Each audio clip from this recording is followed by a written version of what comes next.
Brad Holmes just finalized signing all of the practice squad players that he's bringing in. But of those practice squad players, 3 of them are massive wide receivers. And we're going to talk about what it means for the Lions. Stay tuned. What are we? What makes us what we are and what we're going to be? It's grit. It's what we started with last year, guys. Doesn't matter if you have one ass cheek and 3 toes. I will beat your ass. Can definitely compete with the big dogs. 10-5 end zone touchdown Detroit Lions. You guys are unbelievable, man. I'm telling you. We are driven by Detroit. Hello, Detroit Lions fans, and welcome on back to this late edition episode of Motor City Mania. I'm your host, David T. Pike, and as always, we're diving on in. My friends, I know this is a late edition episode, but unfortunately, with the military being what it is, you kind of have to deal with that, and unfortunately, that kind of affects this. But anyway, point of the matter is, the Lions just officially, finalized all of their practice squad signings. They have all 16 players on their practice squad. Of those 16 players, quite a many number of them are players that the Lions have had already on their roster, which seems to make sense because the Lions are going to obviously want to retain players that they're familiar with, that they want. But having said that, the Lions, and Brad Holmes specifically, made 3 crucial decisions with these practice squad spots. What I'm referring to here is this.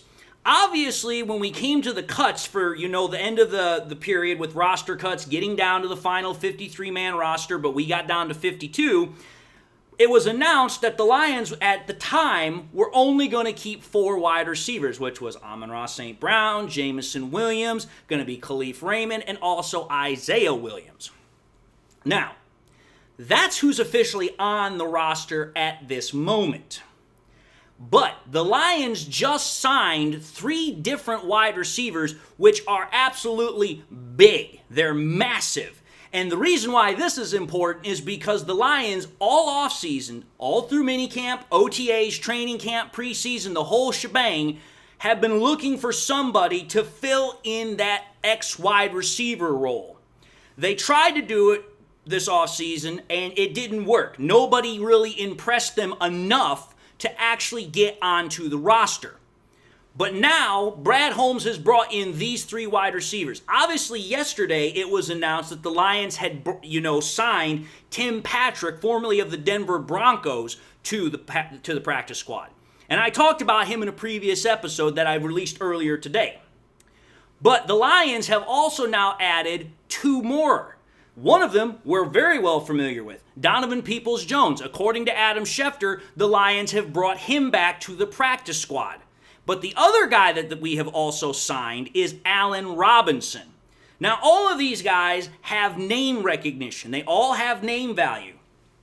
But that's not the main point of why this is important. First and foremost, it is quite obvious that Brad Holmes knows what this roster needs. He knows what the offense needs.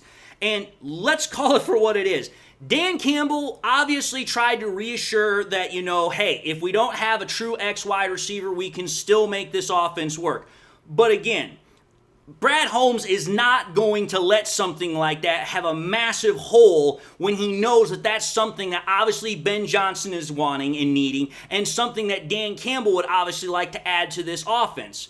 So the fact that Brad Holmes went out and signed these 3 guys to the practice squad already tells me that Brad Holmes clearly recognizes the situation and is doing whatever he can to make sure the Lions have what they need on offense. And when we take a look at these 3 guys, there's a lot that we have to talk about as far as what they can realistically bring to this roster. Now, with Tim Patrick, I already talked about him earlier this morning, but I'll just recap it really quickly. We obviously already know that he had 2 really great seasons with the Denver Broncos in 2020 and 2021. However, though, over the last 2 years, he's had 2 very serious injuries to the same leg. He had his right ACL tore, and then he also had his right, Achilles ruptured. But It looks like he's fully healthy now. It looks like he's actually able to play. Hence the reason why the Lions decided to sign him to the practice squad, because they want to see what he can do. And obviously, like I stated, the intent is to put him on the practice squad and see if he can earn his way up to the starting roster, the actual active roster. But now we have to put this in context with the signing of DPJ and Allen Robinson. Obviously, the Lions are not just going to have Tim Patrick, be on the roster all by himself, and I'm talking about the practice squad roster, and have no competition. They're wanting to see who is the best option, which tells me that one of these three guys is eventually going to get onto the active roster, and it's going to be whoever's the best fit for the Lions offense.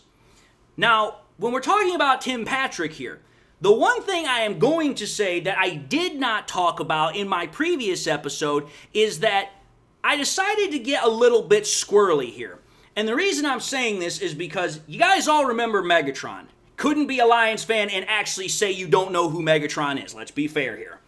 One of the things that I distinctly remember about Megatron when he was playing for us is that everybody talked about how massive of a catch, area he had. According to a report from way back in the day, he had a catch area, cubic foot area of over 4,000 feet. And I'm talking about 4,000 cubic feet. That is the size of an average 2-car garage. That's massive. So why am I bringing that up? The reason I'm bringing it up is because I decided to take a look at that when I was looking at all three of these wide receivers. Because you know what? We can talk about production, we can talk about size, we can talk about all that stuff, and that's good. But when you start actually talking about how much these guys could really help the Lions, one of the things we have to keep in consideration is how much of a total area there is for Jared Goff, in essence, to throw the ball to. Because the larger that area is, the easier it is going to complete passes. And we obviously know that all of these guys are guys that can go up and catch 50-50 balls, and they're very good at catching contested passes. So let's take a look at this. When we take a look at Tim Patrick, obviously we know he is listed at 6'4", and his supposed weight is about 214 pounds. The weight doesn't matter here. The height does. 6'4" is 76 inches. He has a 37.5-foot vert with 35 and 5/8 inch arms.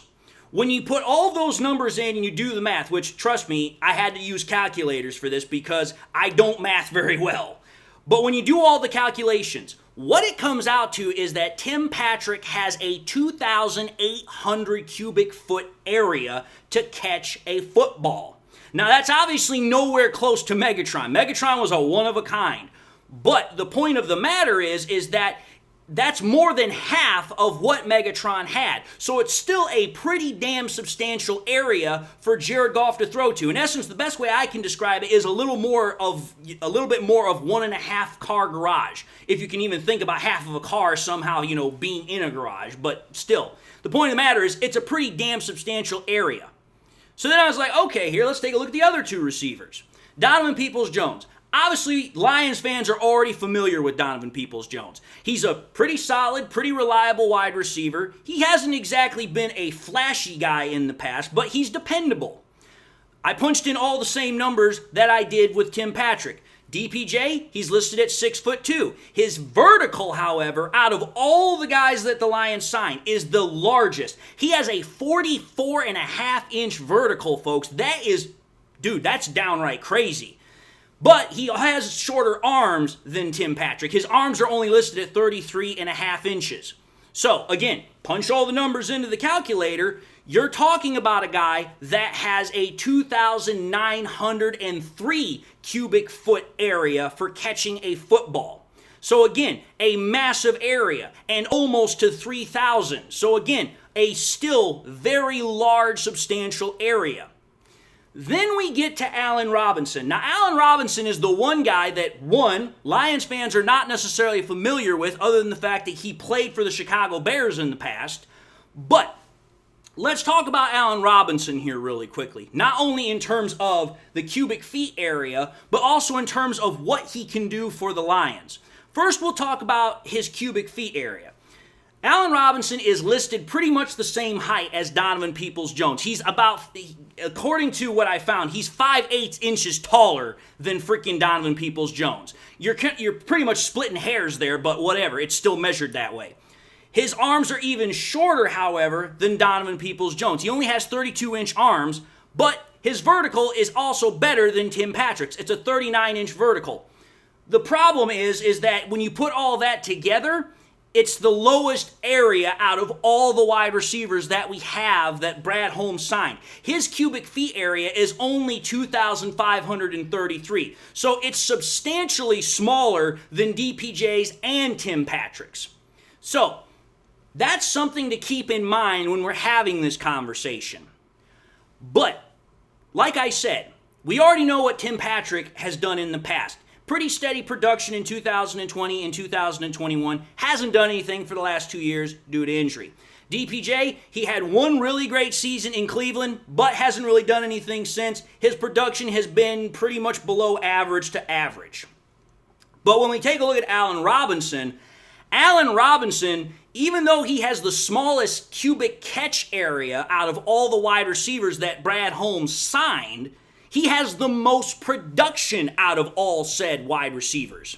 Let's think about this, folks.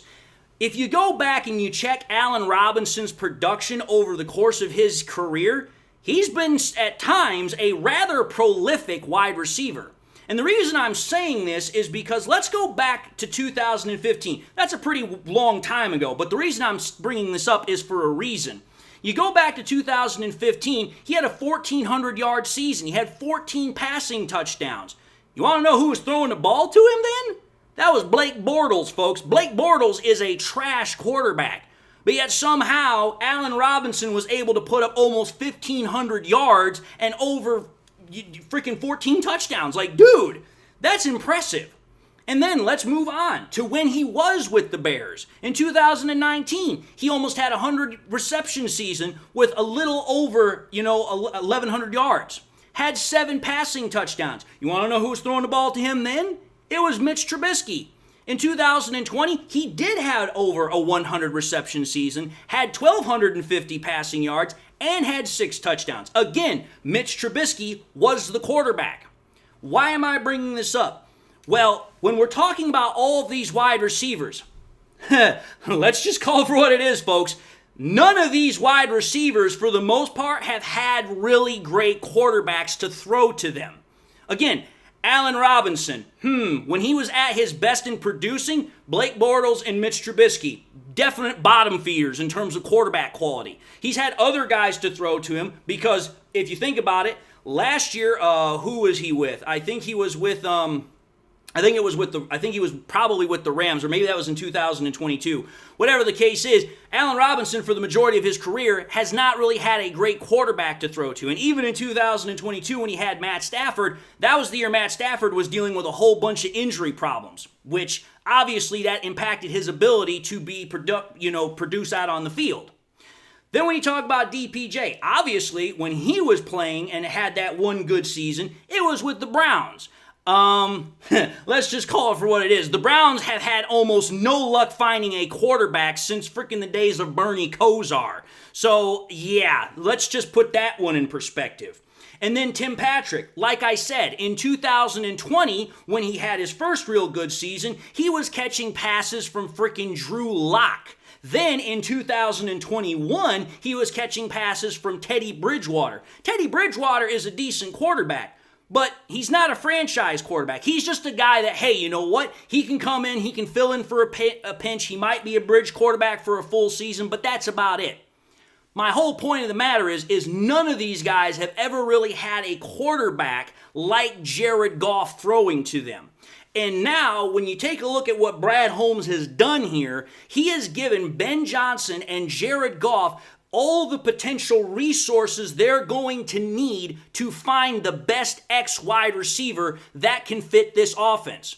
Now, if you're asking me who I think could be the best fit, that's going to depend on, one, who does the best in practices over the next, 10 or so days before we get to the Rams game. The guy that already has the upper leg here is obviously Donovan Peoples-Jones. He knows the playbook. He's already got some chemistry and rapport with Jared Goff. So obviously he's a front runner here. Plus on top of that, he has, like I said, the biggest catch radius out of all of them. But, however, let's also understand that the Lions did sign Tim Patrick back. They signed Tim Patrick first. So obviously they're very interested, they're very intrigued by what he could potentially do for the team. And obviously they brought in Allen Robinson. So again, like I said earlier, by no means are they just going to hand the job to anybody. Again, they want somebody to earn it. And obviously they liked Donovan Peoples-Jones enough to say, hey, we're going to bring you back and give you another chance to compete, obviously, for the role.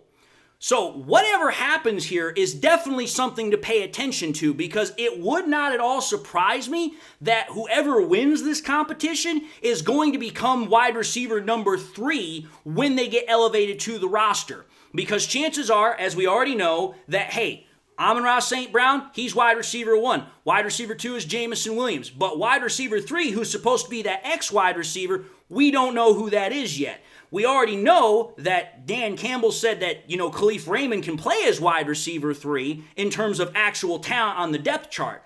But obviously the Lions are still looking for that X-wide receiver, and they've got 3 guys who could potentially fill that role. They're just trying to figure out who's the best fit. And I'm telling you right now, I am very intrigued. I am very interested to see which one of these massive wide receivers actually wins the job. Because once that happens, then we're going to have a fully complete offense that can actually go out and, do whatever the hell it is we want. We can throw bombs. We can throw 50-50 balls. We can run the intermediate routes that we love to run. We have the short routes. Obviously, we have the run game. It's an offense that is complete from top to bottom in terms of whatever it wants to call. And that is something that ought to scare the ever-living daylights out of any defense we face. But anyway, I just wanted to put this episode together really quickly because I was like, okay, this is really interesting news, and when you put all the information that I've put together, it really ought to perk your guys' interest, and it ought to be like, okay, this potentially has a huge benefit for the Lions depending upon whoever pans out here. But having said that, I'm going to end the episode and say thank you all for watching yet another episode of MCM Motor City Mania. If you like what you saw, by all means, I highly encourage y'all to watch the next episode. Also want to encourage y'all please to do this. Like, comment, and share the content to anybody that you can. I also want to encourage y'all, please, make sure you subscribe because it really does help me out. And after you subscribe, if you would so please, make sure you hit that bell notification icon as well, so that way you guys never miss any more content that I push out. Also want to encourage y'all, again, share the content. Share it anywhere you possibly can with everybody you possibly can, especially your Lions family, friends, and neighbors, whatever you can do. Again, share it on YouTube, share it on Twitter, share it on Facebook. The more we can share it, the greater the channel has a spread, the greater the channel has a reach, and it really does help me out, and I'm ever so thankful. And with that being said, I just want to say, hope everybody is having a great day. Hope y'all enjoyed the content. Whether you guys are a regular here or you're new, I just want to say God bless, and I hope you all have something in your life that makes you happy, makes you smile. And with that being said, I'm going to end the episode, and until the next time we meet, go Lions!